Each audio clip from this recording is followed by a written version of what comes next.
So thank you guys so much for inviting us to be part of today. This is as some of you may know, this week is Cash Week, and I have to say that this is one of the bits I've been most looking forward to. So my name's Sophie Tholstrup. I'm the Policy Coordinator at the Cash Learning Partnership, and it is my very great pleasure to introduce three excellent panellists today.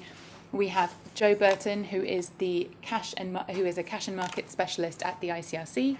We have Louisa Seferis, who is Global Technical Advisor at the Danish Refugee Council, and we very bravely have our sole voice of the private sector on today's panel, Britton, who is Commercial Director for Prepaid Financial Services. And we've asked all of today's panellists, we will ask all of today's panellists to reflect on what have we learned over the past 4 years in terms of working as humanitarians with digital payments. What have we learned about partnerships between humanitarians in the private sector? And this is going to touch on some tricky issues, so we want to foster the frankest and most open spirit possible. And Lee, give us hell. We want to hear what you think, thoughts and all. So as Sarah mentioned, this morning is going to be about looking backwards, seeing what we've learnt and how far we've come, and then we're going to spend this afternoon looking forward at what the possible futures are that we could get to with digital payments and where we want to go. As CALP, I'm particularly interested in understanding what are the gaps remaining? How do we build on the excellent work that ELAN has done, both as a community and as CALP ourselves, to make sure that we're addressing the really critical issues? You've heard already from the group work that over the past just 3 or 4 years, we've come a really long way in terms of getting to grips with digital payments as humanitarians. And a lot of that is thanks to ELAN for their excellent work. We're starting to get to grips with ways of delivering cash to people that are faster, that are more efficient, and that can, in the right conditions, lead to financial inclusion. And this progress isn't optional, isn't a luxury. We face a really urgent situation as humanitarians in 2018, urgent and impossible situation. In 2018, we need to reach 134 million people with life-saving assistance, and we're on track to raise less than half the money that we need just to get them the very basics. And we're not looking at a particularly rosy future. Climate change, protracted crises, worsening and less principled conflicts mean that these problems are getting more and more urgent. The swing to the right of many of our traditional donor governments around the world means that our financing is looking more precarious than ever before. So given all that, change really isn't optional.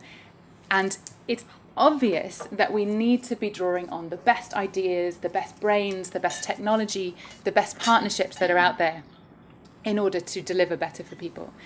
Digital payments give us that opportunity to work a bit differently and to work with a new constituency, a new set of actors, and to use the scarce resources at our disposal more efficiently. So our panellists today are going to reflect on how we're doing with that. I think a couple of quick reflections on what ELAN's work over the past 3 or 4 years has given us. One is that they've helped us walk down the path of turning the potential of digital payments into a reality. We understand, as someone said, what digital payments are in a way that we didn't a few years ago. We're starting to get to grips with how to work with financial service providers, how to assess feasibility, and we've learnt a lot in a very short amount of time. The second aspect, which many of you have highlighted, is that ELAN has started to help us address some of these linguistic and cultural barriers that exist between NGOs, between humanitarians and the private sector. But we hear time and time again from private sector partners that they're frustrated with us as humanitarians, that we're not making the best of the brain power and resources at our disposal, because there's still a level of mistrust that exists between the two communities, and we still have some translation issues in trying to talk to each other. We hear from one side that, well, private sector actors are just in this to make a quick buck and they can't be trusted. And we hear from the other side that humanitarians are disorganised and they're tricky to work with. And this is an issue that ELAN has started to address that we really need to continue to put a focus on. I think just before handing over to the panellists, I want to highlight 2 sets of ideas that ELAN have really helped us grapple with. On one end of the spectrum, it's this idea, this radical notion that we can learn something about getting cash to people from a $380 billion global industry that does this and only this from a living. And believe it or not, that has been a difficult idea for some of us to swallow. And on the other end of the spectrum, it's that technology is not always the solution. That 9 times out of 10, it's the soft stuff. It's the basics of good programming. It's partner selection. It's working with the regulatory environment in a country. And it's last mile liquidity challenges that are really getting in the way of us doing better. So I want to hand over to our panelists today in the spirit of this frank and open discussion to see really what have we learned, what's gone well, what's gone badly, and what do we need to think about as we move to the future. So I'm going to pick on Louisa from the Danish Refugee Council first. We've heard a lot this morning about how as a system we've got better at using digital payments, understanding digital payments. How has that worked for you on the organisational level? How has the Danish Refugee Council tried to work differently with digital payments channels over the last few years, and what have you learned? Thank you. Well, it's lovely to be here, and actually today is the 5-year anniversary of when DRC took over one of the largest e-payments in Lebanon in 2013 for almost 100,000 households. So we've learned a lot in the last 5 years, and it's really nice to think about how innocent we were back then. I'm going to talk about 3 things. One, about an inter-agency, inter-NGO collaboration called the Collaborative Cash Delivery Network. Then zoom in on a particular collaboration we have with NRC on the procurement of e-transfers or digital payments. And then finally, some reflections on where we think we are going as an NGO. And of course, each agency's experience is different, but hopefully we can capture that. How many of you are familiar with CCD, or the Collaborative Cash Delivery? Okay, so more or less. It's a group of 15 NGOs, which I shall not name all here. But the idea was to kind of say, okay, going beyond just a community of practice, how can we operationally start to work together beyond a case-by-case basis and deliver cash efficiently and effectively together? And I think it's fair to say that that has been a challenge. And one thing that we realize is that we have to go back to the basics in terms of a simple concurrence on what is our ability to share data, and particularly how can we adopt each other's processes when it comes to procurement or even product development. And there is a bit of a tension between the impetus to collaborate and the fact that our system is still set up on a project basis and we are intended to compete for certain resources. And so what we learned is that we really, really did have to get back to the basics and look at data sharing and look at whose procurement rules can we use and what applies and how can this work. And that first kind of issue, we've been talking a lot about humanitarians and commercial actors or private sector coming together. There's actually other departments within the humanitarian sector that need to be involved that haven't been in the discussion and probably aren't even in the room today. Not just management, but operations, supply chain, procurement, logistics. The digital payment landscape is still sitting largely with cash or technical advisors. And I, for one, am not a digital payments expert. Been trying to get there, but it's largely about this technology issue we discussed in the morning. But for the first time within CCD, we can speak about that freely and frankly. And although we are still trying to find a way beyond those kind of case-by-case field-level consortia, we are able to kind of discuss this all together. Which leads me to my second point, which is a collaboration that has taken place between DRC and the Norwegian Refugee Council, NRC. We're both Scandinavian, so it kind of lends itself to a good collaboration. But basically what happened is that DRC is rolling out what we call an enterprise resource planning, huge system for our operations, finance, budget, procurement. And that's taken up a lot of our capacity on supply chain at HQ. At the same time, we're using more and more digital payments, and we needed to figure out if it made sense to have global framework agreements or to reach out to FSPs in a more structured way. But we just didn't have the capacity, and it frankly felt a little bit silly to launch yet another request for proposals when NIC had just done that last year, and the specifications were largely with what we were going to be doing anyway. So through our collaboration with NRC, they were able to share the results of their request for proposals, and then we took it internally, and I really have to thank our head of supply chain for being so digital payment friendly and definitely promoting e-transfers, because they took it upon themselves to convince senior management that this was a good idea. Instead of us doing our own procurement, we could use NRC's similar procurement process and see how it fit within our system. Now, it all sounds very nice. We're now hitting the 9-month delay mark in terms of adopting it. Why is that? Well, we're still set up on a project basis. So the idea of global framework agreements, and I think probably Lee, you'll be speaking to that, but how can we predict exactly which products and services we'll use where, at which volume, at what time, when we're still looking at this very much project and even if we're lucky, context basis funding? That's very difficult. The second thing is, again, those humanitarian departments and the management, they're still not fully familiar with digital payments, even though they use them themselves, and that's always my excuse. I always say to my boss, pull out your phone, show me, what you're using in terms of digital payments and digital banking. But there's still this kind of reluctance to fully integrate it. And frankly, there have been some burns recently, not just by DRC, but by organizations not fully understanding how traditional donor compliance then fits in with payment systems. How do you get written informed consent or signed beneficiary lists if you're doing a digital transfer? These kinds of questions that Ilan has been helping us deal with. So we're still kind of in the delay, and it's sitting with the external auditors, which, as you know, do not work on humanitarian timelines. But we're sticking through with this because we think that at the end we'll be able to get something good out of that. At the same time, internally, what we're looking at is we've updated our operations handbook to include a cash transfer services volume. And it may not sound revolutionary, and it certainly wasn't the most exciting part of the work, but it was one of the most important things we've done, because what it's allowed us to do is that within our normal procurement rules, we are now able to take some of the principles that Ilan has put forward and ensure that that's part of our procurement process. So two important things, I think, for this group.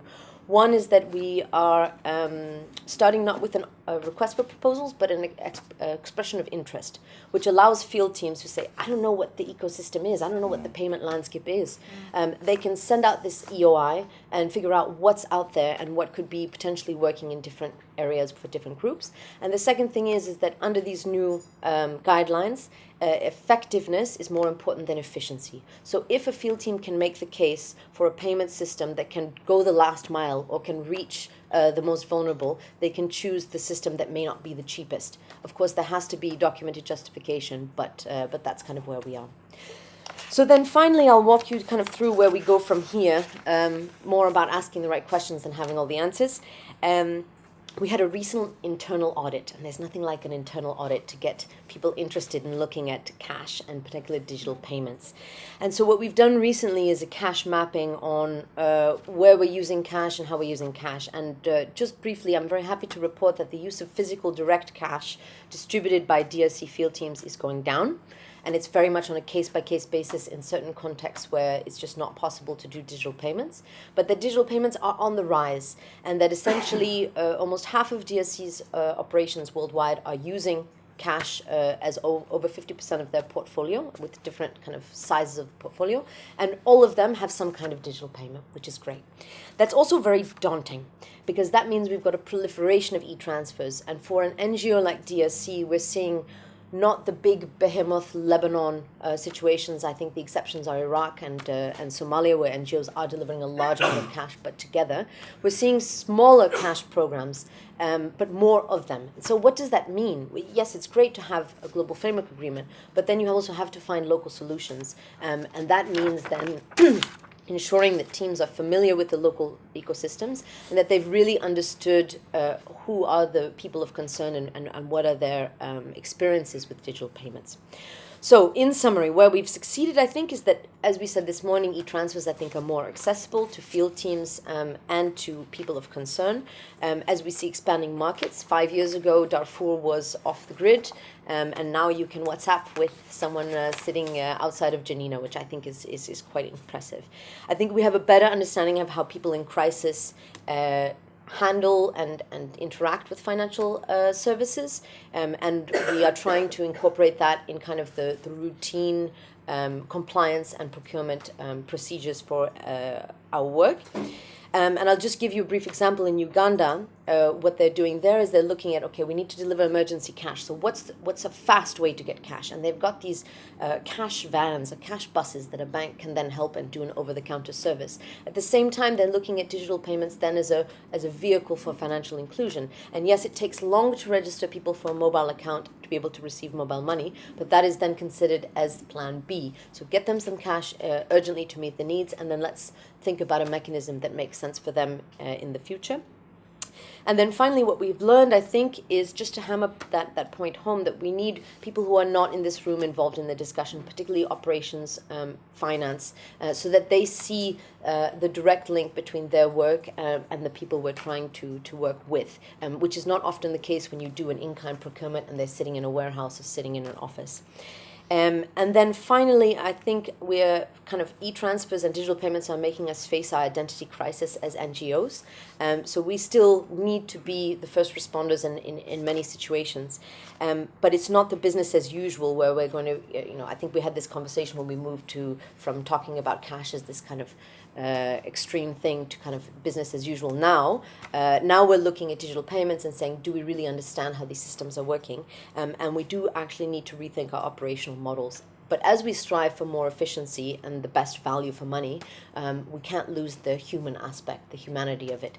And so I think we're trying to figure out what makes sense in terms of handling these huge amounts of needs with limited funds without losing the aspect of ensuring that people can actually use, access, and benefit from those digital payments. Thank you. Thanks, Louisa. Really important point, and a point that I hope we'll be able to pick up on and expand on this afternoon as we look at keeping people at the centre of all of this. So we've heard from Louisa about how from the NGO side, from the humanitarian side, we've been successful in some cases at adapting the ways that we work, adapting our operational models to take advantage of the financial service provider networks that are out there, that the ideas, the technology on the private sector side can help us do our work. I'm interested, Lee, now to hear your side of the story on this. So if I could ask maybe for a quick explanation of why, as Prepaid Financial Services, you have chosen to get into this area, you've chosen to work in humanitarian contexts, and how it is working with humanitarian actors currently, and where you think we could strengthen that relationship. How could we get more out of it? Okay. Thank you. I will do. I'll go through this, but if I just, okay, it's a fair point. So why did we get into it, I guess? I don't know even now, but it started like all things, I guess. We do a lot of stuff in the UK with local governments, municipal government departments, or metropolitan boroughs, and they paid out benefits. And one of the things that they needed to have was oversight of particular benefits that they paid out, because the funds were still public funds. So we had a platform, and we thought it was really fit for purpose. But then when we listened to what the local authorities really wanted, we realised that we would need to adapt and enhance the platform. And so the platform for a local authority looks completely different from a platform for a multi-currency travel company, or for a mobile phone handset manufacturer, or a mobile network and MVNO. So what we realised was the platform that we gave to local authorities, the bit that's exposed to local authorities, was about sometimes instant disbursement of value, cash over the counter, because very small examples for them were a cash desk in a local authority is likely to come under pressure on a Friday from 3 o'clock onwards. And managing cash in a local authority with lots of offices is a nightmare. So we came up with an idea about how we would distribute a card over the counter. The local authority could load it instantly, the individual could get their PIN there and then, and they could walk away. And that took the burden of cash management out. And then we had an opportunity, due to the multitude of RFPs, which I'll come on to later on, where we could see that there was an overlay between that part of the platform and what we might be able to deliver in partnership with NGOs. And we sort of commenced that in 2015. And I suppose the prime example for us would be the Greek humanitarian crisis in 2015-2016. Where I think we responded to 8 RFPs, which were all essentially very different, but were exactly the same. And so, to be honest, I think I've been led up the garden path a bit here, so I'm going to say some of the things that are maybe less palatable, but I just want to be honest, because in terms of what that really means for cost for the local authority, and you talked about effectiveness versus efficiency, and I think that's right. We know that if it takes us 5 days to respond to a tender, we have to recover that cost somewhere. So it's true we are a commercial organisation. We're probably a rarity in fintechs in that we make money, but we don't need to gouge you, right, in terms of the humanitarian bit, because it's fairly straightforward for us to deliver. So when we look at it, we looked at 8 RFPs, which were, maybe they were 3 or 4 days each to complete. But what that means is that there's a cost that we then attribute either to a setup fee or to transaction fees, where we're going to recover part of that cost. So in reality, I think we ended up costing you more money than if we'd had an RFP that could be drawn down by many NGOs.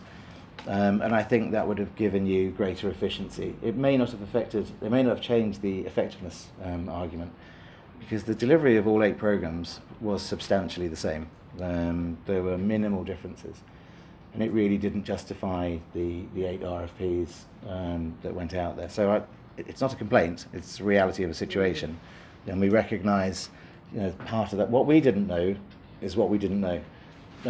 We didn't know anything really about the NGO space. We were remarkably ill-equipped, I think. We don't understand and didn't understand your obligation to donors and transparency. And those kind of things are a learning process for us as an organisation, where we think it's incumbent on all of us in the financial services side to actually understand what it is like for an NGO. Where do the responsibilities lie? We hated delivering projects with a number of the NGOs in the early stages. And I'm going to definitely go down this path. I am going to hang myself at some stage. But to be honest, what we need from you is we need a dedicated point of resource. We need a project manager your end, and you need a project manager. And if you have a project manager, your project is likely to be delivered better for you. Where we have to take control of the project, we kind of deliver what we think you want. But to be honest, we are lazy, and we will take the shortcut to delivering what we think you want. You need a PM, or you need a PM team that's involved with the supply side to give you a better outcome. So whomever it is, whether it's a project team or whether it's an individual, for us a key learning point is to ensure that there is somebody inside of DRC or NRC, which I know that we've worked on, in terms of that touch point, who also tells us when we're not doing what we should be doing. Because sometimes it's difficult to be held accountable, because we're sort of operating sometimes in a vacuum. So those bits are in there. The other bits which aren't anything to do with any of us but affect us massively is the regulatory environment. I know that we've touched on it on pretty much, I think, all of the flip charts. So it is a logistical nightmare, and it's a legal nightmare. No issuer can really issue out of territory. So what does that mean? It means that in the SEPA zone, you can issue in 34 countries. In BOSC, Central West Africa, you can now issue in 8 countries. You can get a license in Benin, and you can issue in Côte d'Ivoire and Sierra Leone. But that type of framework doesn't exist anywhere else. So let's take the Colombia example at the moment, and Ecuador and Panama. We really have to still work with the central bank, the regulator in each country, to make sure that they don't object. Because there isn't a bank or a financial services provider that has a license that can issue in every country. They just aren't there. So one of the things that we want to do with you, working with Alain, working, I think, as a sector, is we know that there's something required at a UN level, which says in a humanitarian disaster relief type of project, there needs to be dispensation where any of your financial services partners can issue, and it's probably going to be time limited, it's probably going to be value limited in terms of the total volume that can be dispersed and the total volume that can go to an individual. So that thing, if we could get that over the course of 12 months or 18 months with that understanding at a UN level and driven down so that a central bank can't override humanitarian crisis response, we would be massively better off between us. It takes away huge amounts of the challenges, and it probably reduces your costs, because we have legal costs that go on in the background. I know Ian's here from MasterCard.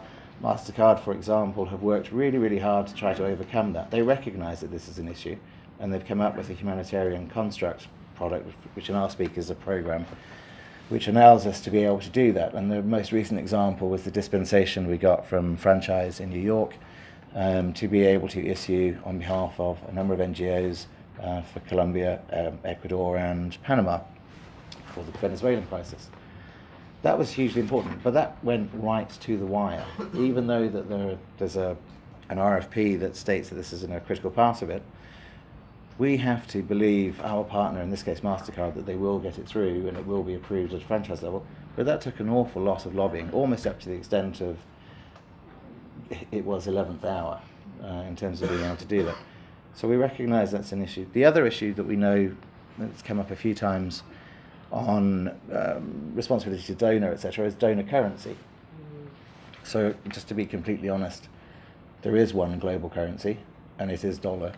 And what happens if we wanted to launch a humanitarian response tomorrow in Morocco, which is mad as a currency, and mad for lots of reasons in terms of a currency, we have to have a relationship with the central bank to be able to settle the transactions.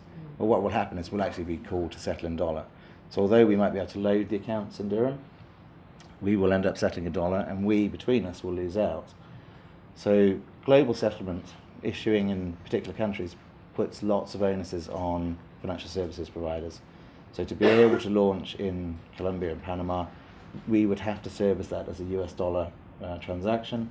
So your donor, your recipient amount is in let's make it easy for myself, Botswana, Pula.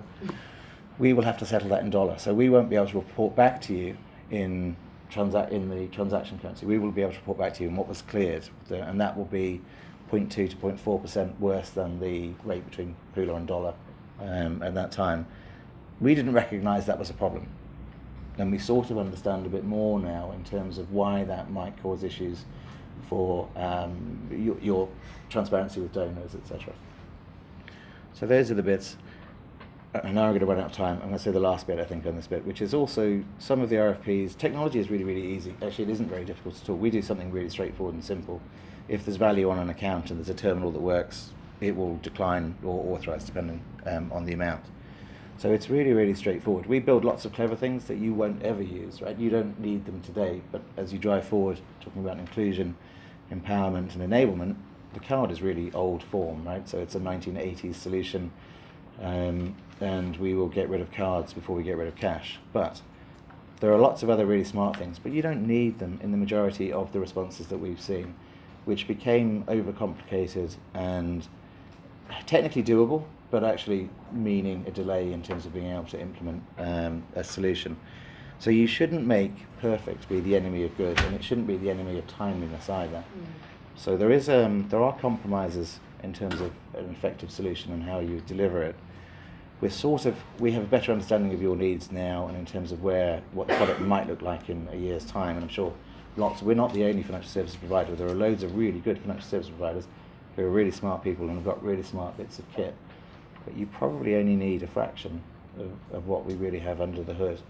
And we complicate it for you, because we respond to the RFP, and sometimes we indulge you in the RFP, talking about, I don't know, jumpers made of spaghetti and stuff like that. It's irrelevant.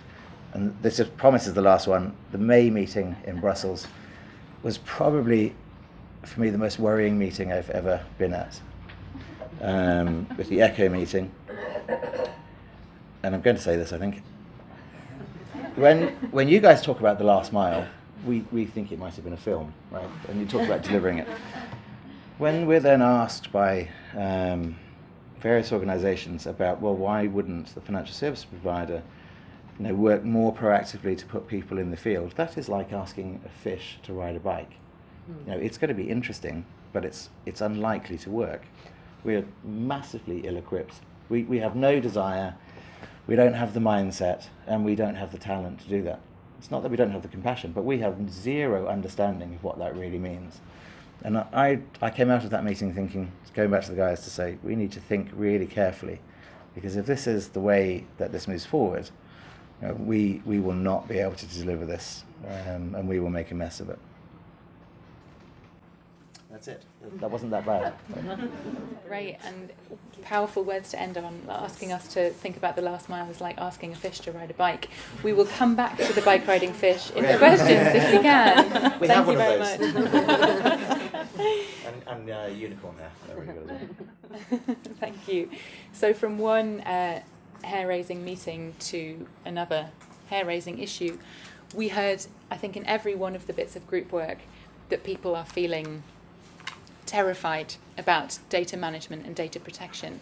The rapporteur for the second group put it nicely when she said, data management as humanitarians honestly is not something we've ever been all that good at.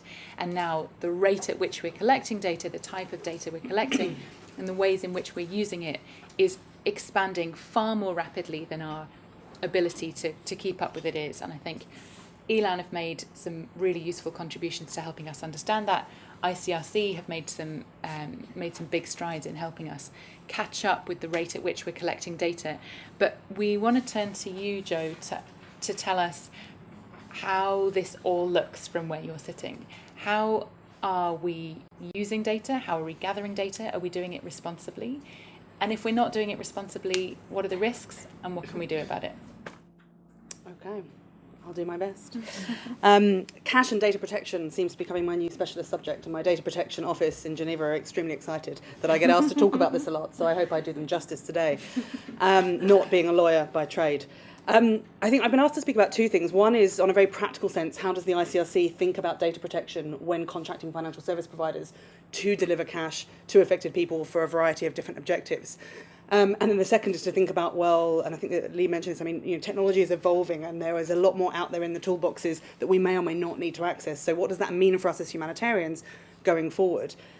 So on the first point, on a very practical sense of ICRC and data protection, I mean, I just wanted to take a point to remind us why data protection is important, particularly when we're talking about cash transfer programming, and that's not just because of the GDPR and because in May you all had to click a lot of emails saying, yes, I agree to my data being used, and I bet none of you read any of the terms and conditions because none of us ever do. But I think just to remind us, when we're, as humanitarians, we're collecting personal data all the time. When we work with financial service providers, of course, we are transferring that data to a third party, and that's where the risks change. I wouldn't say they necessarily increase, but the risks change.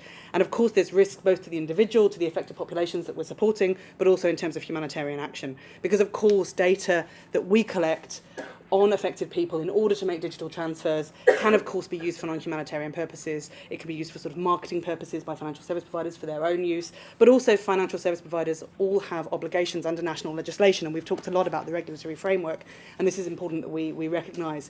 And if, for example, as a humanitarian agency, we're collecting personal data, which is then used by a financial service provider under their obligations under national legislation for law enforcement purposes, they have to pass it to certain authorities, our humanitarian action could be perceived as no longer being neutral and impartial. So we have to be aware of these different risks, both to the individual that we're supporting, but also to the work that we're doing as humanitarians. So practically speaking, the ICRC, we have a data protection office staffed by lawyers and data protection specialists. And I was asked to reflect on, well, where did this come from? Actually, this came from a conversation in 2010, so 8 years ago now, where our protection specialists, our protection colleagues, highlighted the fact that really the legal environment was changing. And so the director of our communications and information management team said, okay, we need to start looking into this. We need to understand. So let's hire a lawyer for a year just to scope out what's going on, which we did. And this lawyer, who's now the head of our data protection office, started to scope out some of the issues, some of the changing frameworks, and the institution said, okay, this is something we need to take very seriously. We could see the GDPR coming on the horizon, but not just because of that. But the ICRC, way back in 2011, 12, then decided to make this data protection a top institutional risk, as we call it. So that meant the institution invested, and that investment included starting our data protection office, which is now there and supporting us in the field now programming. So practically speaking, what the ICRC does is for every program, not just when we talk about using cash as a tool in our programming, but for all programming, we should be doing data protection impact assessments. So really trying to identify the risks and mitigation measures when it comes to the use of personal data. But of course, we do that also in cash transfer programming. On a practical level, I mean, we've embedded key data protection clauses in all our contracts that we have with financial service providers.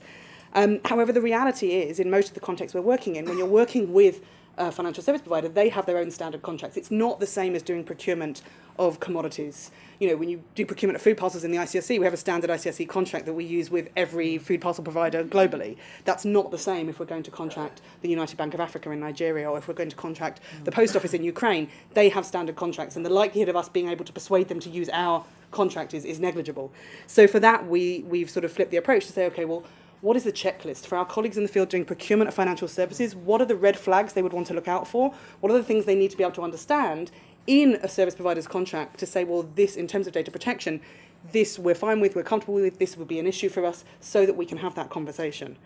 And as I said, I mean, data can be used for lots of different purposes by financial service providers, and I think we have to be realistic in our contracting of financial service providers in these conversations that we may, as humanitarian organisations, be able to negotiate around the sort of, let's say, marketing use of that data. we cannot negotiate the service provider's obligations under national legislation. So let's not even pretend that we can. I mean, we have to be realistic about what is and what is not negotiable, and not request a financial service provider to give us something that they cannot possibly do. So let's be honest and let's be clear about the conversation we have, the honest conversation with our colleagues in the private sector about what is possible and what is not. And I think what's really important that we look at, and we look at this in ICRC programming, is, what are the risks to the affected population? We have to do our level of due diligence, and how do they understand those risks? I give you two examples of contexts that I worked in back to back, because it always makes me think of this issue. I worked in Afghanistan, and following that, Ukraine. In Afghanistan, we were looking at extending services around mobile money to the population. Now, the communities there were very uncomfortable about this, because they were well aware you can be geolocated through your mobile phone, and they were well aware what the risks might be if they're living in certain communities, for example, Taliban-controlled communities in Afghanistan, of being able to be geolocated. On the flip side, when I went to Ukraine, nearly everybody we dealt with had a smartphone, and they're like, well, the government has my data anyway. I mean, all my data's out there already. We don't see the risk as being that huge. So I think it's really important to have that conversation with the affected communities so that they understand and they highlight how they perceive the risks and the impact of those risks for them. It shouldn't just be a sole agency conversation. For us, I think the main practical lessons learned out of this process, and we have, our data protection office worked with the Brussels Privacy Hub on a handbook, the data protection for data protection and humanitarian action, which is going through a second level. This new working series will come out in another year. But I mean, this really for us is sort of the Bible of data protection. There's Chapter 9, cash transfer programming. Feel free to have a look at it. But I think we've been using that in a very practical way, using our data protection impact assessment tools. And for us, the main lessons we learned were accept the reality of our limitations in negotiating power, have an honest conversation with the financial service providers about what they will do with this data, what they won't do with this data, what they're obliged to do with this data, to train those doing the contracting. In ICRC, that's our logisticians, and it will be different in different organisations. But our logisticians are not data protection specialists, and we don't expect them to be, in the same way we don't expect our data protection people to be logisticians. So train those so that they have enough understanding and knowledge not to be a legal specialist, but they know what a red flag is, they know what might be a problem in a contract, so then they can raise that with our data protection office. And that, for me, is really important, that we give the tools to our colleagues on the ground, that they are able to do contracting in the best possible way and to have these conversations, and they're backed up by a team of specialists who can support them in that decision-making. The second question I was asked is technology moving faster than our understanding of how to share and protect data, and what do we do about this? And I think the answer would be absolutely. Technology is moving faster than our ability as humanitarians to accept and understand. I think there are huge amounts of opportunities, but there are also implications and consequences that we need to consider. I think the first question we have to ask ourselves is this technology, is this resource on the table something that actually meets a need? I had a lot of conversations 18 months ago with people saying to me, Joe, what are we doing about cryptocurrencies? And I was like, when somebody, in the bazaar in Kandahar can buy bread with a cryptocurrency, then let's have a conversation. I'm not saying this might not be something useful to us in the future, but right now, you can't use it to buy a loaf of bread, let alone somebody in Kandahar. So come back to me when this is actually meeting a need that we have. And I think as humanitarians, we have to be careful not to jump on the technology bandwagon, but actually to work with those that know tech better than us, that's within our own organisations, but also in the private sector, to say, well, does this tech actually meet a need that we've identified? Let's not just jump all over it because it's new and it's shiny and it's exciting. We also have to be very cautious about testing new tech on the affected populations that we work with, because these are some of the most vulnerable people in the world. And I think it's very important that we take those sort of ethical considerations very seriously. And yes, we do need to test things, but we can find different ways of doing that. That doesn't necessarily mean testing on some of those sort of vulnerable populations in the world. For the ICRC, we talk a lot as humanitarians about doing no harm, the concept of do no harm. We talk about in ICRC the concept of do no digital harm. So how do we move our conversation around do no harm into the digital space and understand and reflect the way that we as agencies and our partners, whether that's private sector or other humanitarians, collect, publish data, implement our activities, and connect with beneficiaries in the digital space with the affected populations that we're serving.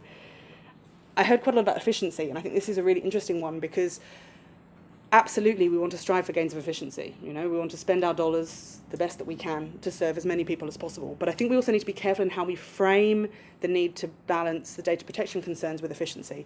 And this reminds me, earlier this year I went to 2 conferences. So I went to a conference with a group of data protection specialists and a conference with a group of auditors, back to back. And it was a very interesting experience, because I was there as the cash person to talk about cash.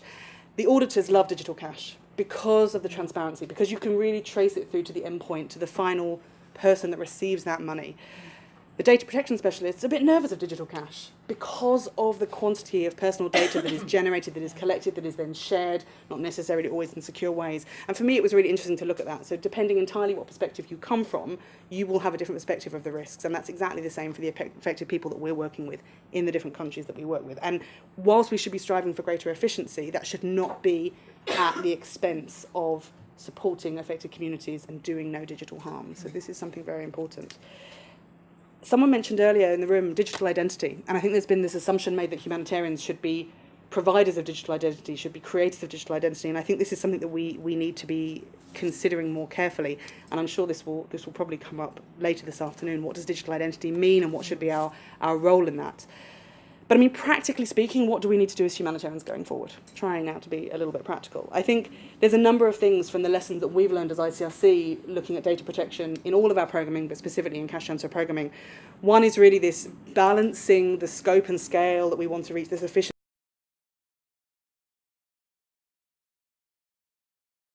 We should aim for data minimization in all cases, not just in cash transfer programming. I mean, we over-collected data as a sector like no one else. So data minimization, I think, would be really important, including trying to ensure the kind of what we'd call the purpose limitation of onward use of data. So, you know, how will that data be used by financial service providers? How will that data be used by ourselves and by other humanitarian partners that we're working with? I think we need to get better at offering alternatives. What we tend to do as humanitarians is we design a program, and then, you know, if you want to receive assistance, if you want to receive support from the ICRC, from DRC, from others, this is what you have to do. This is the data that you have to hand over. Yeah. Do we really give people a choice? Do we say, well, we'd like to support you with your basic needs, and one of the options is digital cash so that you can visit the markets and do whatever you want, but another option is a food parcel, because actually for that we would collect less of your personal data.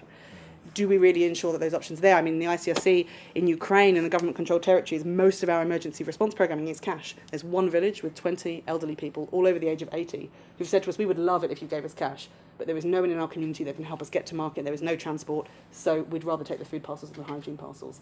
So how do we all keep that flexibility in our supply chain that we can actually respond to what is appropriate for people, rather than offering them one option? I mentioned sort of due diligence. I mean, we have a duty of care to the affected populations that we work with. They do not expect us to put them in harm's way. They do not expect that we will put them in harm's way, so we have to do our due diligence. We talk a lot about the issue of consent, and this is one of my big bugbears. I mean, I think it's very difficult to talk of the idea of free consent in crisis. You've lost everything, someone's offering you something, you take it.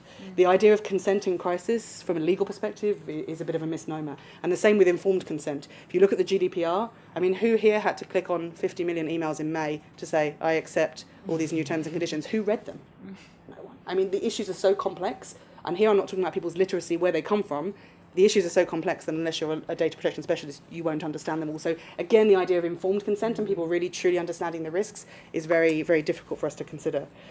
I also think we have to consider as humanitarian agencies, what can we do with our private sector partners around discussing, advocating, or sort of, let's say, safer or more cautious use of data of affected populations, particularly in conflict areas where the ICRC is working. And I would say the last point I would make is for us, particularly as ICRC, but I think this should be the same for all humanitarians.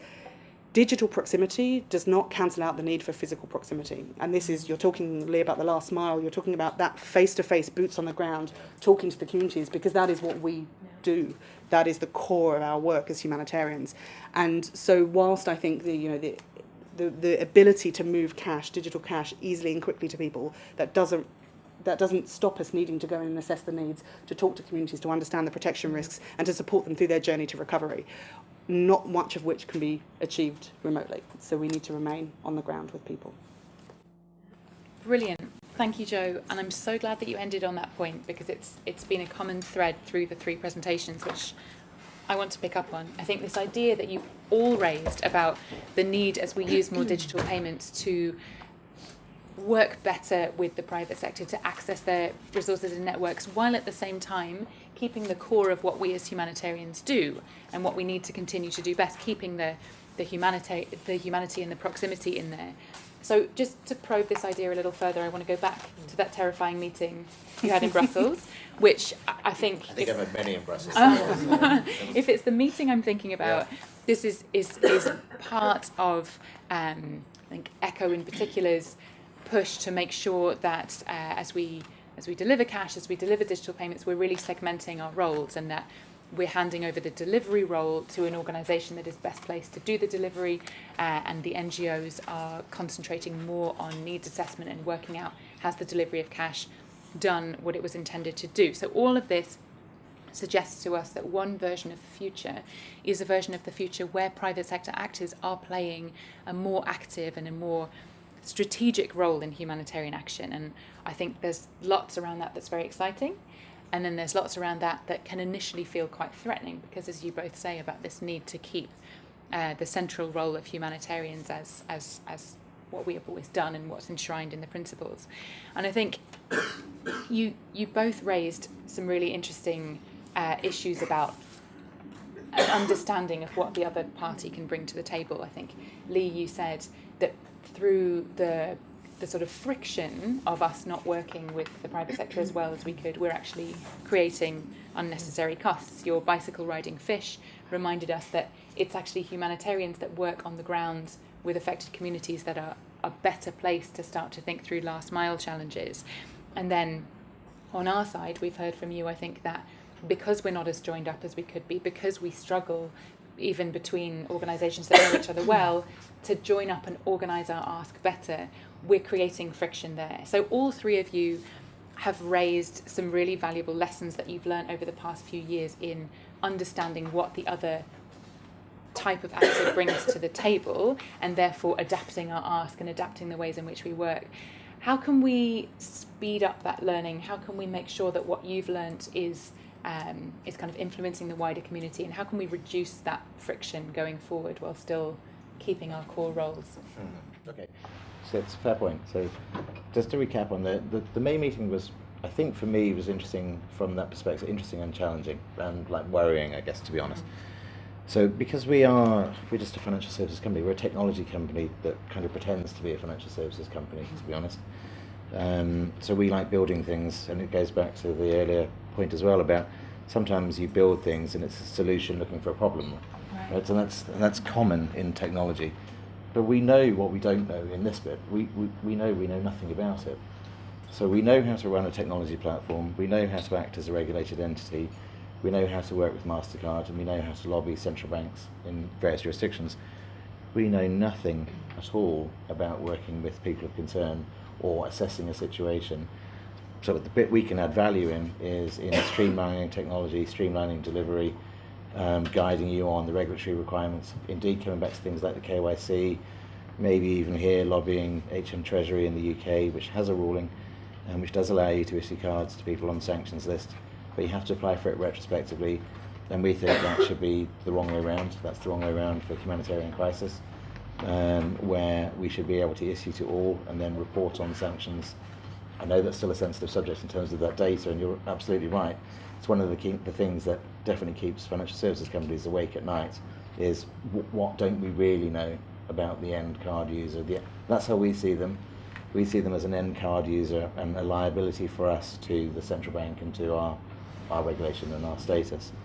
So what we would like to try to do is proactively work with you and advise you on what can we do, what bits will cause us challenges, what are the thresholds where actually we believe that we will be able to issue this product, and we won't have to collect the level of data, where sometimes data can't leave a country. Finland is an example where it's, I won't even go into it in detail, but those types of things, all we can add to the pot is maybe the regulatory and KYC landscape environment and the technology to do whatever you need to do.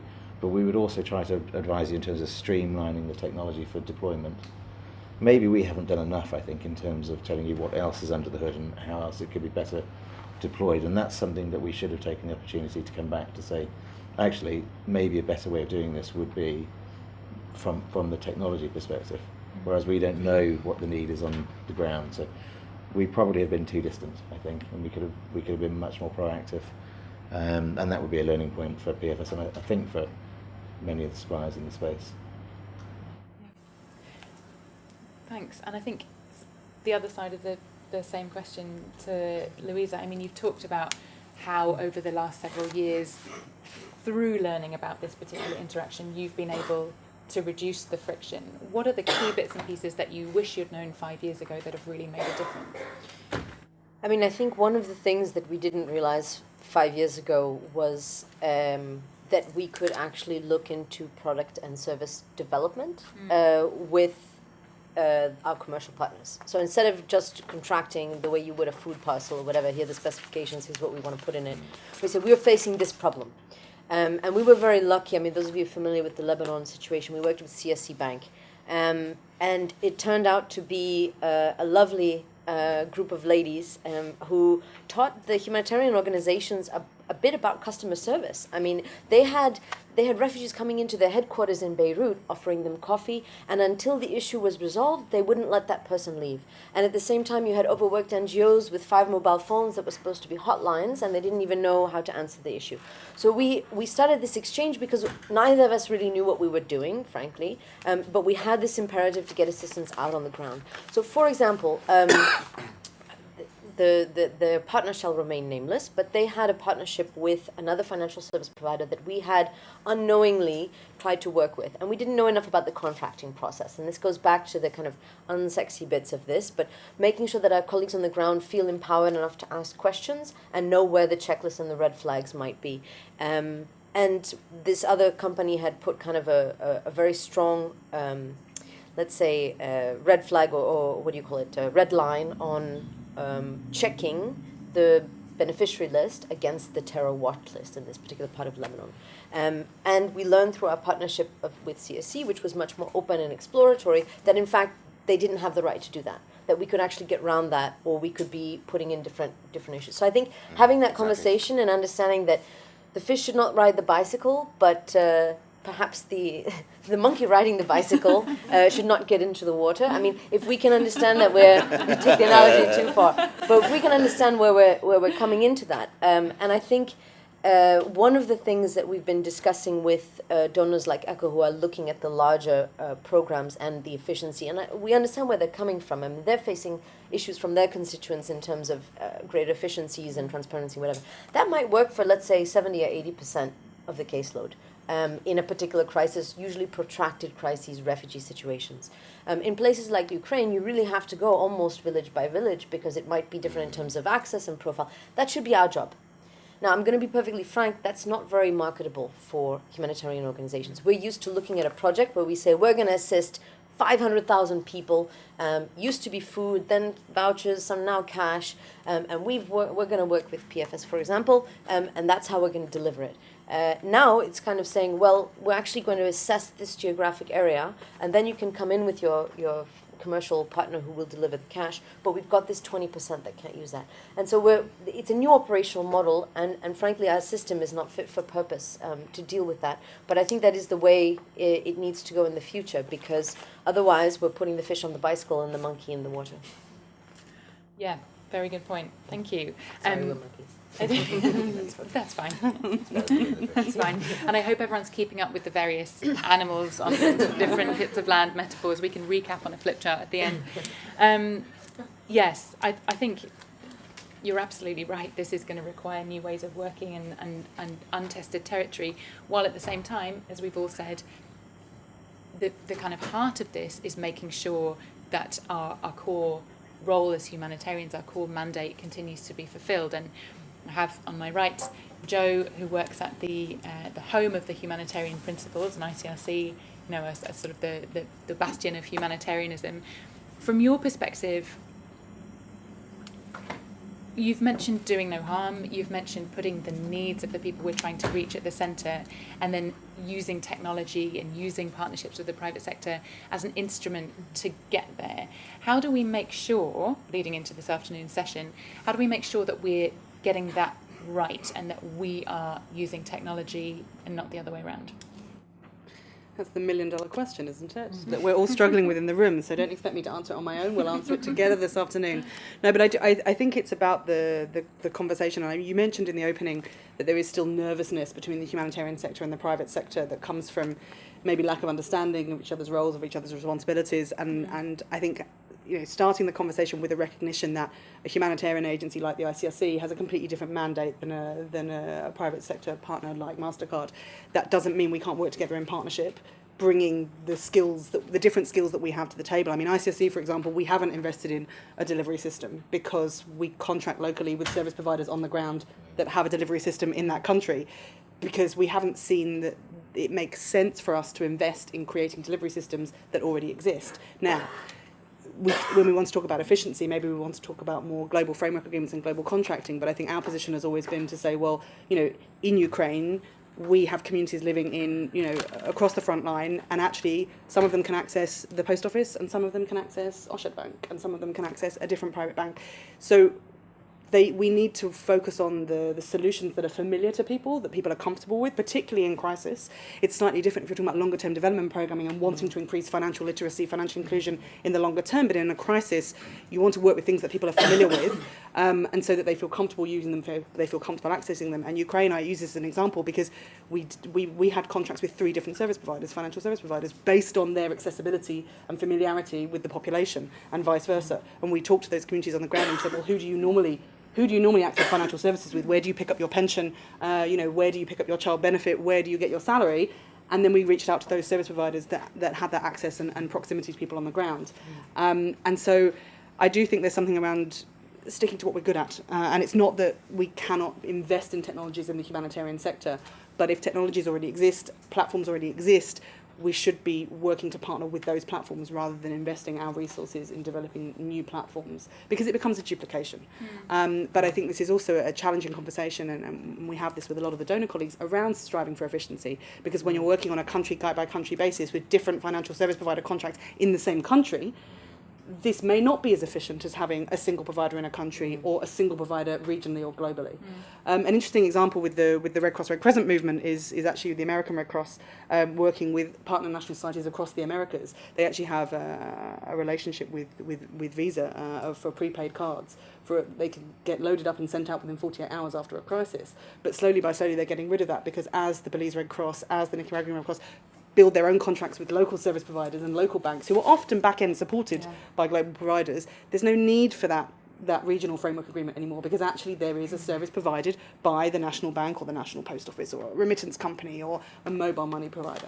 And I think that needs to be the way that we go, that it doesn't mean that we can't innovate, it doesn't mean that we can't invest in things, but to recognise what is already out there. And maybe it's a little bit about looking under the hood, as Lee said, and just seeing what is out there, what is the problem that we are facing, and what are the solutions that are already out there, and then how can we work together to customise them, I think, as Louisa said. Great, thanks so much. I'm going to now turn over to you in the room. Any burning questions for our panellists, any reflections on what you've heard, perhaps, and I won't jump on anyone just now, but if any of the donors in the room have a response to how you're planning on incentivising these changing business models to help us to work better with the private sector and make the private sector a more active participant in humanitarian action, those reflections would be great to hear. So over to you. Any questions for our panellists? And just to note, we have 2 volunteers helping with microphones on either side of the room, and if you use the microphones, then people tuning in can also hear the questions. Just raise your hand. Great. Any brave volunteers to go first? Yes, please. Should I speak up or should I? Oh, there's someone behind you, sorry, and then Ruko, you'll go next. No, go ahead. So I'm Amos from World Vision. Just really kind of 2 questions. So one is around the data protection. So a lot of the framing of the data protection conversations today and often is all about the legal. How do we get that data protection conversation out of the legal departments and actually into talking about more framing it in a, say, humanitarian accountability kind of framework where we, as you have mentioned, we've all clicked on the GDPR requirements, not read anything. Frankly, if we read it, we wouldn't understand it anyways because it's 20 pages of legalese. How do we work with, say, the creative industry to take those legal agreements and put that into kind of either videos or drawings that make sense for someone who is, say, semi-literate or not literate? So that's question number 1. And then the other question is around kind of operating models or business models. A lot of our, I think one of the elephants potentially in the room is that if we work for an NGO, a lot of our kind of competition is still based on income, and we frame that to the general public. I think for whatever reason we've shot ourselves in the foot as a social community, because we compete over overheads, and donors also say, only a certain percentage can stay for quote unquote overheads. How do we? And so one of the challenges often within the cash space is if we work with a local financial service provider, that money doesn't go through quote unquote our books. And that becomes an issue because, as our colleague from DRC was saying, going out and doing the pieces that we're meant to do in terms of engaging with the local communities and those types of things isn't, frankly, doesn't generate a lot of revenue, but is a costly thing. So how do we change the conversation from, maybe it's changing it from competing over overheads to actually competing over impact as a novel idea, or some other way of framing it, because if we continue to move forward in this space, which I believe that we will, that conversation around, well, where does that money flow, from an organizational politics and organizational change issue, if we can't, as a community, address that, it's really difficult to make the organizational change that's required. Great, thank you. And I saw Ruko was volunteering to be up next. Ruko, maybe as part of your intervention, you want to reflect a little bit on your thoughts on how we change competition for overheads into competition based around impact. No pressure. Yeah, I think that's a whole nother can of worms. I'll start with a little bit with the incentive piece first. I think from USAID's side, the approach that we've generally taken, our tagline has been that we're modality neutral, partner driven, and context specific. So I think we believe quite strongly that the best solutions will come from those people closest to the problem. And so in terms of incentivizing how that works, I think that to have a model that fits on that, a discrete model, makes it a little bit difficult because the very premise is quite flexible, understanding the contextual differences. So I think that's one piece of it. I think the other piece that comes into this is then how does efficiency play into that? And I think based on the premise, how we approach the problem is that we fully understand that there's trade-offs with efficiency, and that the best solutions aren't always going to be the cheapest ones, and then that's sometimes okay. And I guess that's also comes back to where are we placing the focus? Is the focus on the efficiency? Is it moving towards more of the effectiveness or the impact that it's having on the beneficiaries? So from the USAID perspective, I think that's probably where I'll leave it in terms of its incentives, is that we do feel like oftentimes the partner community are best placed to approach the solutions that need to happen for their specific context, and hopefully, and we try to emphasize that their interaction with the beneficiaries is key to that, and understanding of the environment is key to that. I think the challenge that we sometimes run into is that specifically for rapid onset disasters, is our understanding of the environment is sometimes not very good, and so even we have to move forward with a proposed solution. And then perhaps in hindsight, we realize that wasn't the best solution, or we hit obstacles, or we hit delays because of feasibility analysis that wasn't done right, or something. So I think there's a bit of a challenge between the timeline, the humanitarian imperative, especially in humanitarian emergencies, and our understanding of the context. And there's a bit of operational risk that I think partners take, and probably that we end up taking as well.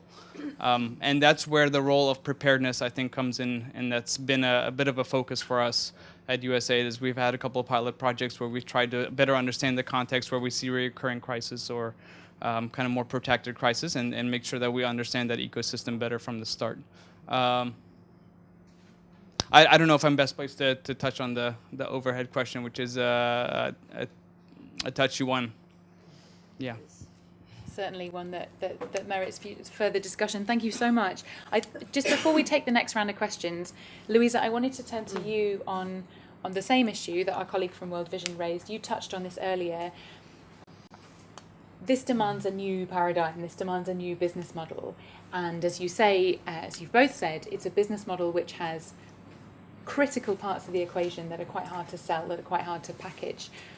What, if anything, to date has been the experience through your partnership with NRC and through the CCD model in terms of rethinking those sort of modular bits of the program cycle? Well, actually, so I have to give a little plug for the CALP operational models research, which took place, a year and a half ago, almost 2 years ago.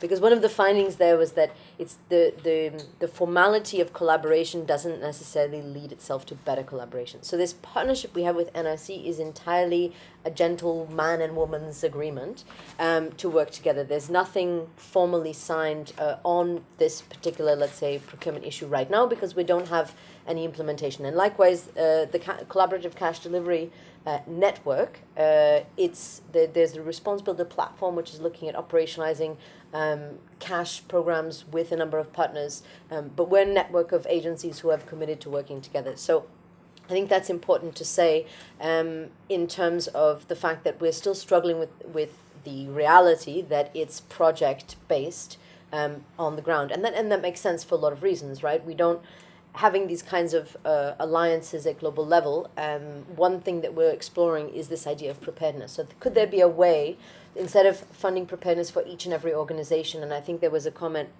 yesterday about how every agency has a cash advisor, and now we're looking at gender, so every agency has a gender advisor. Can we pool those resources? And of course there are certain mandate protections there. For example, the ICRC is very willing and supporting other agencies who don't have the capacity to look at data protection in the same way through the manual, whatever. At the same time, we're not going to rock up to ICRC in the field and compromise their independence and neutrality by the partnering on the ground. There's certain kind of, let's say, limitations to that.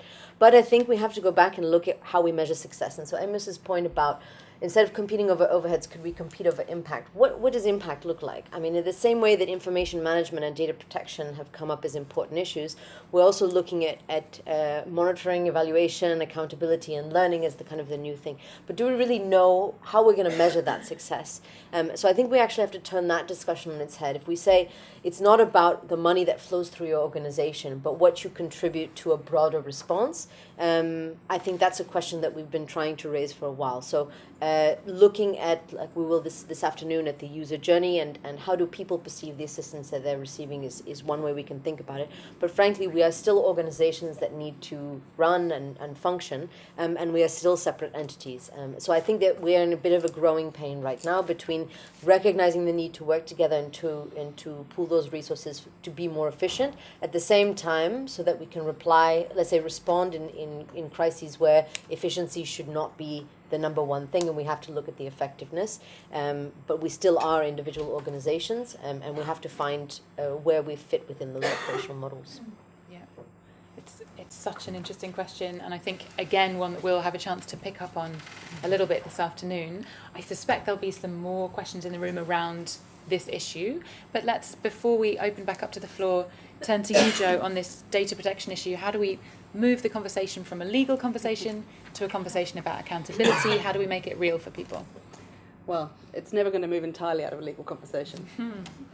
My data protection office will be watching this, so they're all lawyers. No, I mean, I think it's a very important point. I mean, what you were saying about, how could we take these legal agreements, how could we take the data protection legislation, the GDPR and others, and find a way to make it simpler and easier for people to understand? I think that's absolutely valid. I mean, we were talking with a number of different agencies and partners who are looking at, well, how can you distill the terms and conditions down into something usable? So a number of private sector companies are looking at, well, you have 20 pages of terms and conditions. How can you distill it down into what are the top 3 things that you're actually consenting to? What happens to your data beyond the purpose that you expect it to happen? What control you have over your data once you've submitted it?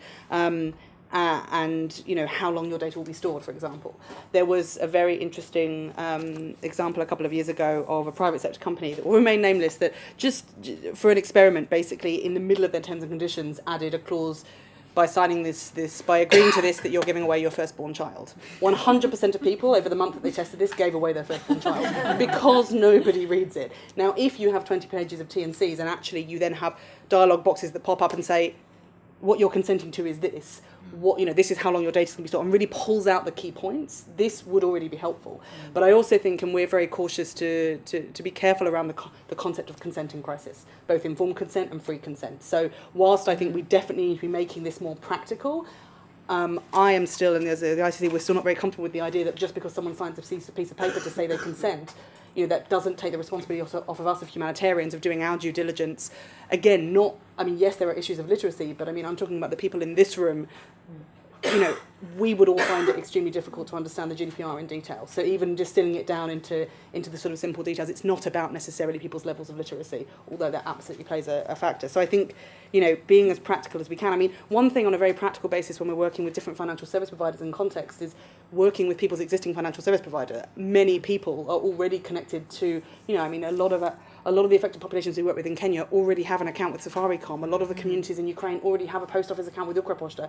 So wherever possible, actually working with the service providers that people already have a relationship with, because theoretically people would have thought about signing up to that service in the first place. Now, when you're trying to sign someone up to a new service in crisis that they're not aware of, that's where it becomes more complicated. So I fully agree with you. There's things we need to do to make it more practical, but this is a wider issue than just the humanitarian sector.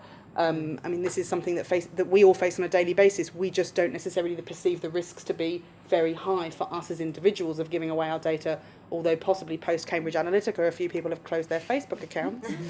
But I think it's really about, us doing a level of due diligence to understand the level of risk for those communities. And the example I gave from Afghanistan, Ukraine, communities in Afghanistan that I worked with for 3 years were well aware of some of the risks related to this. And so they were more or less willing to give their consent for different services. So, but I think there's here, and this is about drawing on the experience of both. I don't think it's necessary for humanitarians or even the humanitarian data protection and legal specialists to be trying to fully understand all the T&Cs of all the financial service providers, but working with those private sector partners to say, okay, dear MasterCard colleagues, how would you, or dear Visa colleagues, or how would you distill down your terms and conditions into 5 bullet points if you had to? So because it's a conversation together to see how we can distill it down into the pieces that are most important for the affected people that we're working on. But that doesn't absolve us of the need to do our due diligence, because affected populations that we are working with are expecting that we have their best interests at heart. They're not absolving themselves of all responsibility as individuals, of course, but they're expecting we do a certain level of due diligence. Great, thank you. Lee, any reflections on either of those two? No, and exactly that. And the simplification of the GDPR examples would be, there's a big race on for the teen markets, to move them away from traditional relationship of moving into a bank account at the age of 18, moving them into a financial services relationship from the age of 14 plus, 15 plus. But reality is that 16-year-old market. The GDPR document is just so unwieldy and so boring. But actually, what our partners do with that is they sex that up. They make that really interactive. And it's basically, you can't click over that. It says, oh, just to let you know what you're really doing here. And it's really interesting, because that is the bit that draws attention to. It's a simplification of the problem. It's not an easy problem to overcome. But that was there, and that's the approach from a digital to a digital audience. Great. So a challenge for cash people, certainly, as you say, for humanitarians, but also a challenge that the private sector is tackling in other areas, and can we learn from that? Any other questions for our panellists, in particular from our small but mighty contingent of private sector participants? William, let's take you, and then Isabel, and then I saw a hand here also. Let's go for William. I'm William from Seferis. And thank you for your analysis. It resonated a lot with my experience with PFS in Greece when we started to work together back in 2016, or the CCD, or the issue with data protection, and how do we maintain data once a project is closed, because nobody want to pay for it. And I have a question, and it relates to these 3 points. The idea of the program manager to have a point of contact, and the problem of maintaining data as well, and the problem of interoperability, because if you have program managers, the idea is also to have a lot of solutions, financial service providers that are adapted to our context and for the competition. And I'm curious to know what seems most promising for you in terms of business model. Is that should we have the capacity in-house, and have this expert, like cash expert like us, knowing every platform, every financial service provider? Or is that a technological solution, an API that allow to connect the different services? Or do you think it shouldn't be us dealing with it really? It should be outsourced to perhaps a company? Or is that the CCD, the solution? Or finally, do you think smart contracting would be a solution in triggerization of cash transfer linked to smart contracting? And if yes, what would be the time horizon for it?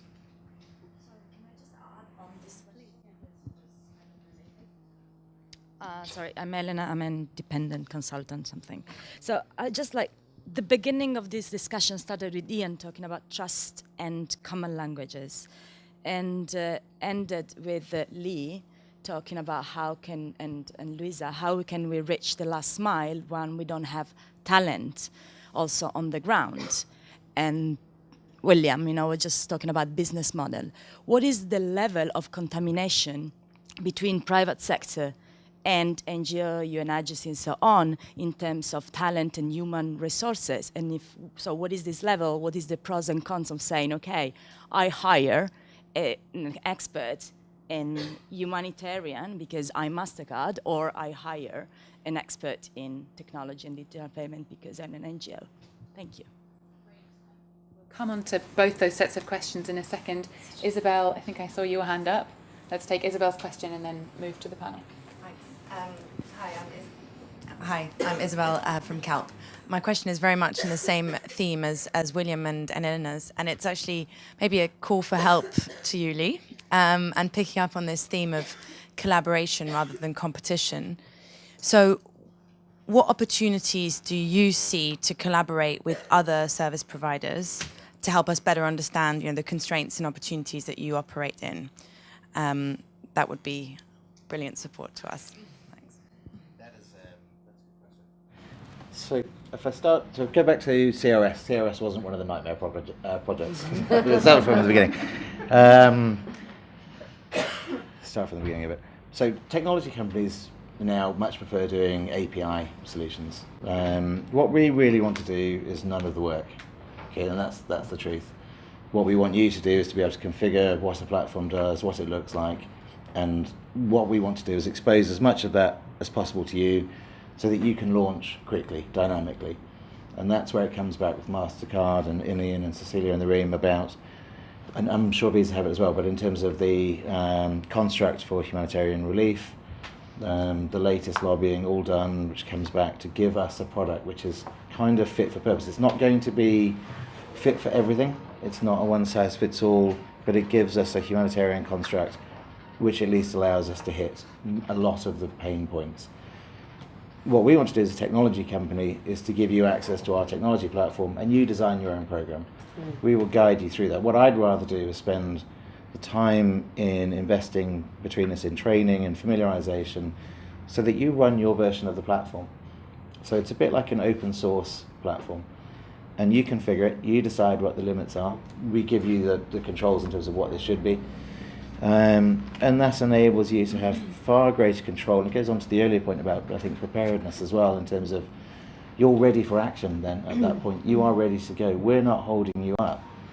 So we either run as a hosted solution where we run stuff and run it on behalf of entities, or we sit as an API solution, and that API solution gives you greater flexibility. And that is where all financial service entities are going, where all fintechs are now, and where all financial services entities are really going.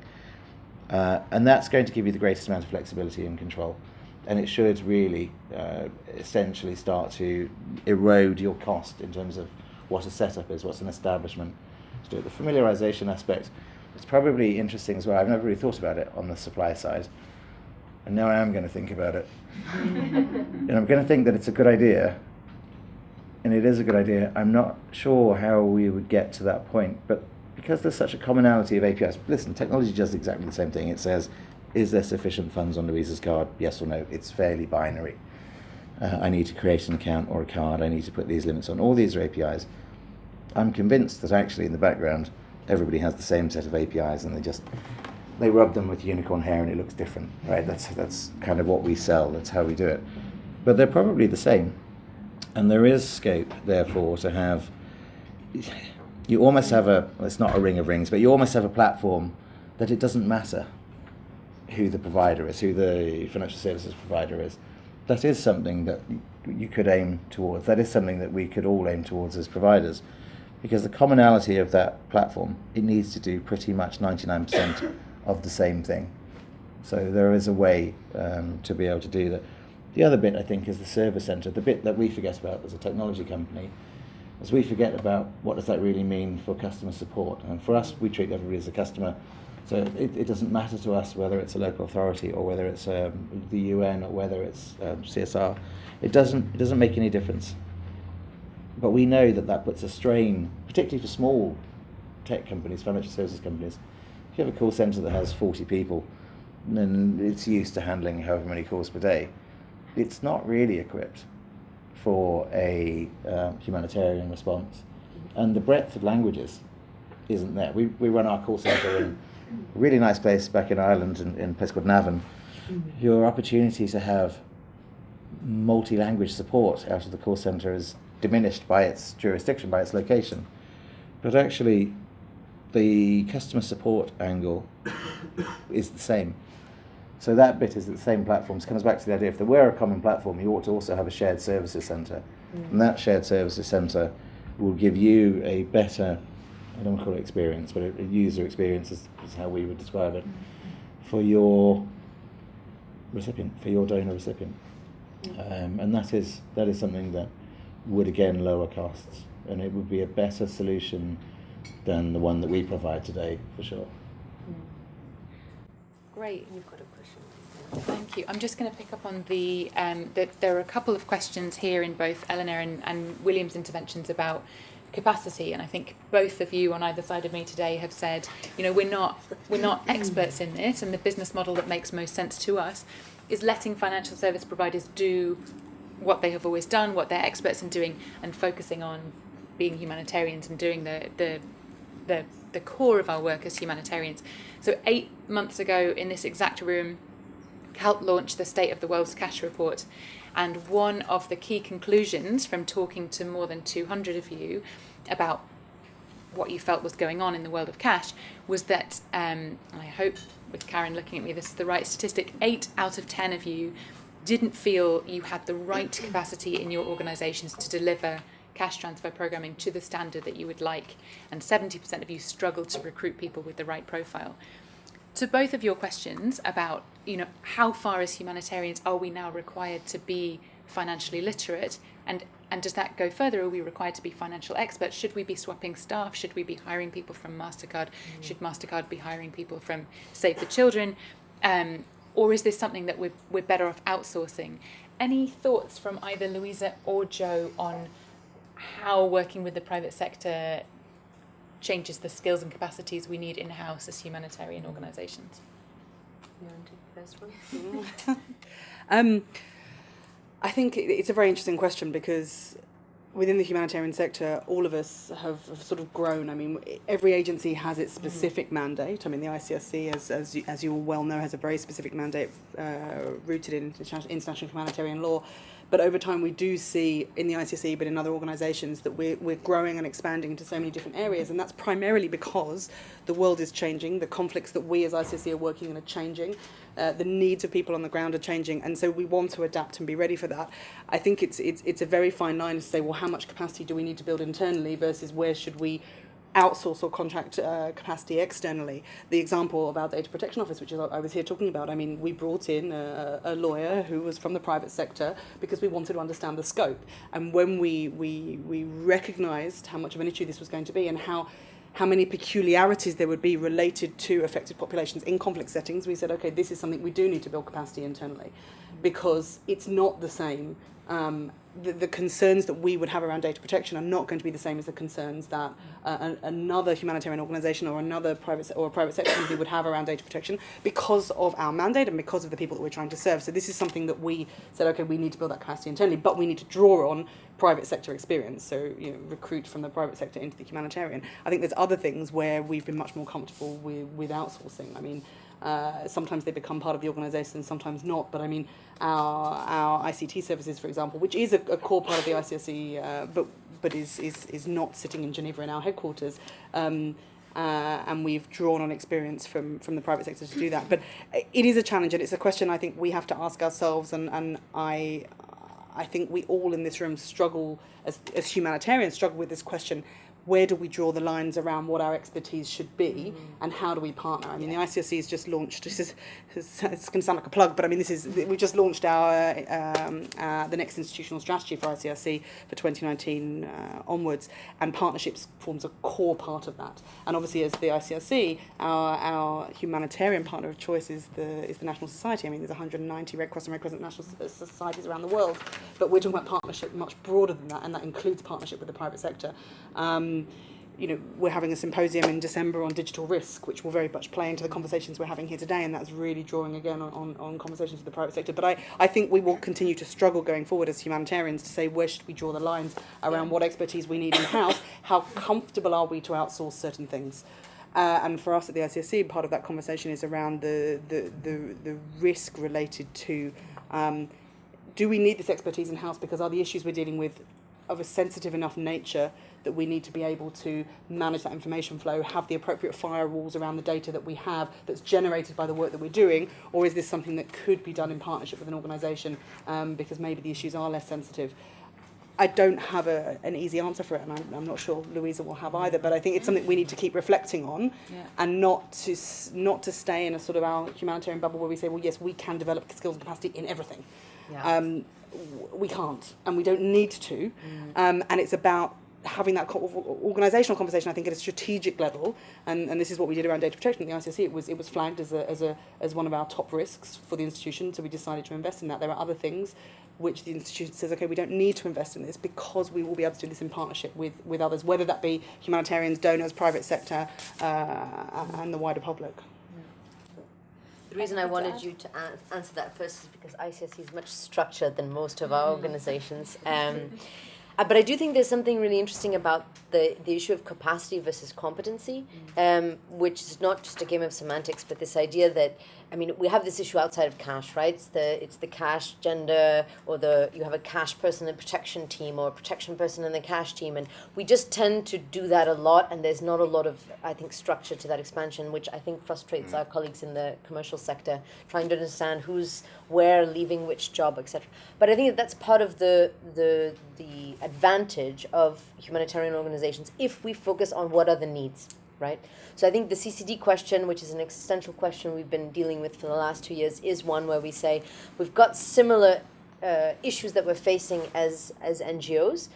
We have different capacities and different competencies. Is there a way that we can make this fit together?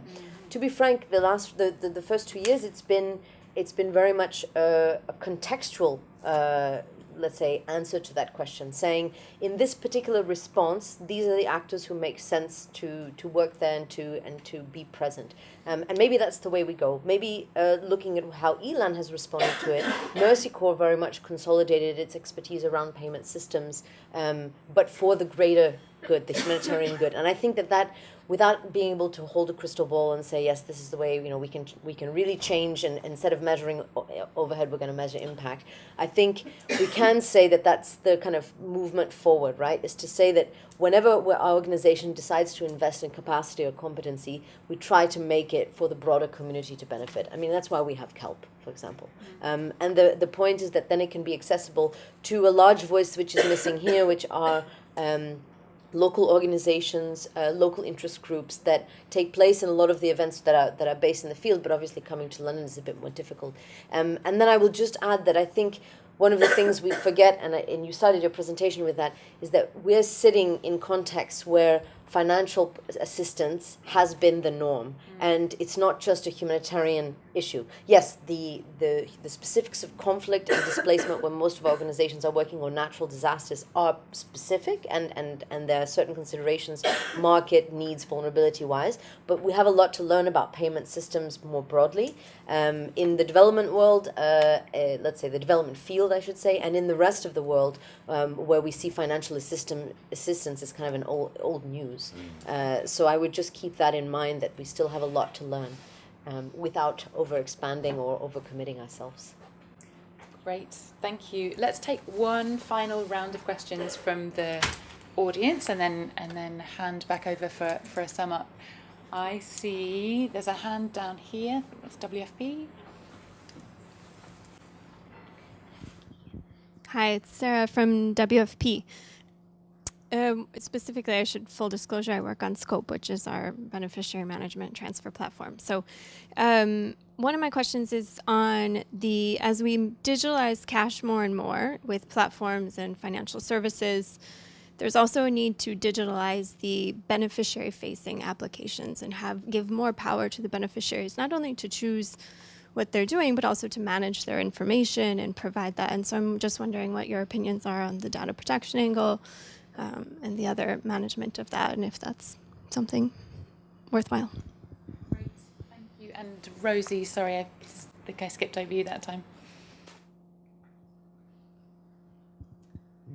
Hi, I'm Rosie. I'm with DFID. I just started recently, so I'm just going to come in on one point.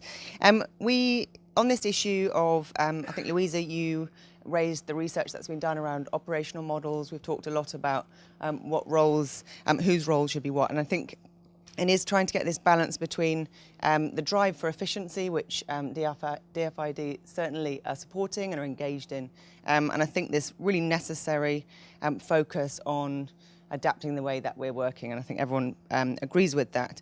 But certainly, we've been noticing and trying to build a profile, if you like, of this discussion around impact and on the work we're doing around value for money, trying to increase the research and evidence that's available around the effectiveness and sort of shift the balance, if you like, between the evidence that's available around efficiency, but also there's this assumption that we have a lot of evidence around outcomes of cash, which I would agree to a certain extent at the sort of sector level. There's definitely work to do around MPGs and things like that. But I think there's a gap in the middle that we're reflecting on between sort of how do we organise ourselves and what's the outcome from that sort of level to being able to put some figures on or put something that's measurable around what is often referred to as kind of the soft stuff. So we're trying to really identify that and build some evidence around that in the research focus. So DFID has been working with Ground Truth Solutions on some of the work we'll hear about this afternoon, but also really trying to build the profile and test some of the assumptions that we've been working on within cash, specifically around the operational models. So really supportive of it, but really conscious of this need to, really supportive of the need to kind of build what we understand around impact. I wanted just on one thing, and this, again, from Difford's perspective, coming in new, but I think from there's this issue of the overheads I'm not going to touch on, and I think it's really, really sensitive issue, but just to say we're talking about having the right people in the room for digital payments. I think it's really important to keep this cross-fertilising all these discussions with other reform items, agendas that are going on, obviously around accountability, but also around the way that the system is financed more generally. That's not just cash specific. So I think we all need, as our organisations, to be conscious of that the right people are involved in all of these discussions. Great, thank you, Rosie. Let's take a couple more, Kyla, and then go to the back. Great. I have two quick questions. It's Kyla from the GSMA. The first one is, everyone's referenced the importance of transparency between the private sector and humanitarian organizations. And I think key to that is knowing what the right questions to ask each other are. So I'm wondering if the panelists could just reflect on what the best question you've been asked by your colleagues in the other sector have been that have helped you establish whether it is viable to sort of move forward. And my second question is the extent to which you're looking beyond digital cash transfers. Everyone's sort of referenced the importance of an ecosystem, and of course, once you have the payment rails in place, there's a host of other digital humanitarian services that could be layered on top of that. So how far have we moved in terms of looking not only at the opportunities that digital cash presents, but how that unlocks potential for other further services on top of that? Great, thank you. So we'll just take Ian's question and then we'll tackle that last round. Hi, thanks again. This is a comment, but also a question relating to the relationship between NGOs and the private sector. Put simply, what's your view on the viability of longer-term relationships, longer-term partnerships? When we sign a deal with Virgin Money or with Lloyds Banking Group, and I'm not putting those in the same category, but that's unlikely to be less than 10 years. And that's why I'm not putting it in the same category. But there is benefit in terms of whether it's secondments, whether it's sharing of resources, whether it's being open with information, that actually would come from longer-term partnerships. And what's your view on whether those have any place in the future? Great. That is an extremely rich round of questions. Kyla, we'll end up with your quick fire round because I think that's a nice way to end the panel. But before we get there, Louisa, maybe we could turn to you first with sort of two questions rolled into one. First of all, tackling Ian's question about how you see the potential for longer term partnerships, and then link to that, is the CCD in their work with digital payments at the moment looking to the future, looking to financial inclusion, looking to layer that with other products, or is that still further down the line? I still think that's further down the line because, to be frank, the nuts and bolts that have to go between organizations to figure out that interoperability that William was talking about is quite interesting, because then you get legal counsels involved when you talk about data protection, when you're talking about procurement, you get the different supply chains, and they've never spoken sometimes to the other colleagues outside of informal contact. So that, I think, is a really interesting model. I actually think that NGOs are less better placed to start layering on different services and products within one digital system than we've seen, for example, the UN. So Scope being used as a payment system and a beneficiary registration system in Somalia, different donors being able to put that into a multi-wallet system. Although, speaking to some of our commercial partners, wallets are out. They're also very confusing for users. And I think that's something we cannot forget, is that people are not very comfortable with some of the tech solutions we think are super cool, the one card or whatever it might be. It may not be their issue. And to respond, I mean, Rosie, you're tackling some of the big issues. That soft stuff is so hard to measure. And then how will we feel if our metrics differ from aid recipients? Because that is often the case, right? Yeah. So what we consider successful on the soft stuff, when we finally crack how we want to measure that success, people on the ground may be saying you're way off. I don't care that it's all on one card, or I do care that it is on one card, or I don't, that your currency issues are really not my problem. I just need to feed my family. So I think that those kind of the interoperability issues, I think we're still at a very basic level, unfortunately. But I do think that if you look at some specific context, there are some really cool initiatives.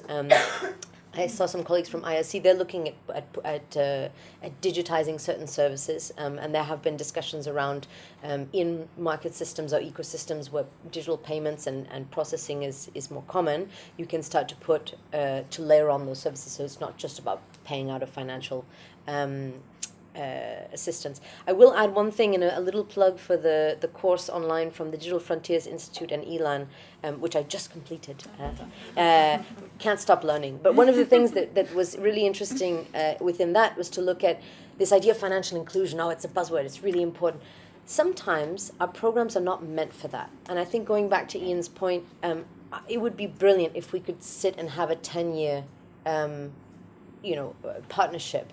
And those generally don't happen because we're still on funding cycles of 1 year, of 6 months, of one crisis, whatever it might be. And so I think that that's also something we have to think about financial inclusion is we're talking a lot about issues that can take a decade to change in certain contexts. And I'm not saying we shouldn't work on them or work towards them, but we need to consider what is the need on the ground, and then how are we feeding into processes that might be better placed to do that. And this is, I think, the existential question we have around digital payments, because, again, it's not that they're happening in a vacuum.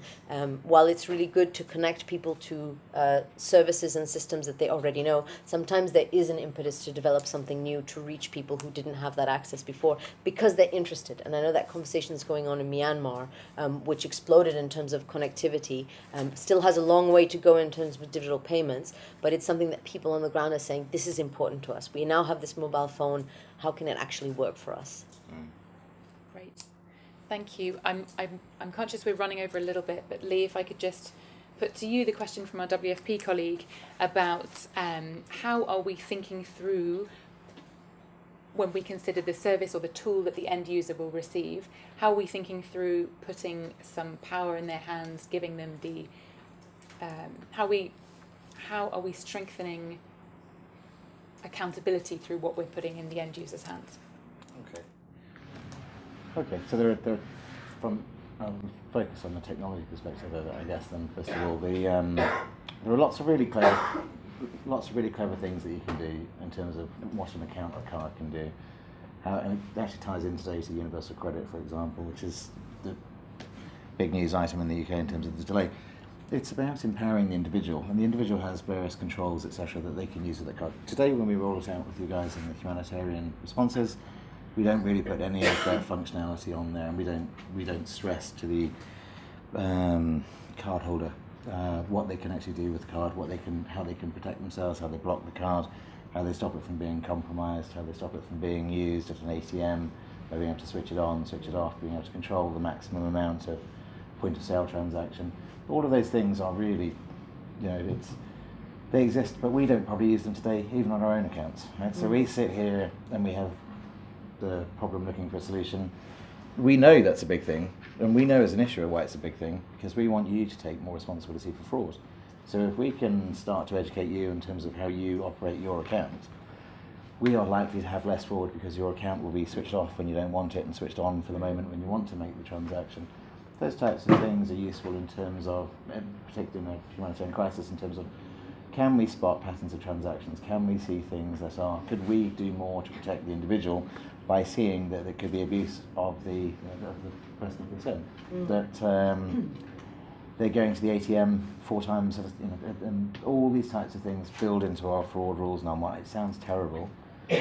All these things monitor to look for patterns so that we can protect the cardholder. What we really want to do is get to a stage where the cardholder account holder is able to better protect themselves. But in this room, I bet that if I put a hand up in terms of any of you that use any of the controls on your debit card or credit card for controlling the maximum amount of expenditure at a time, maximum ATM, blocking international transactions, blocking magnetic stripe transactions, do any of you do that?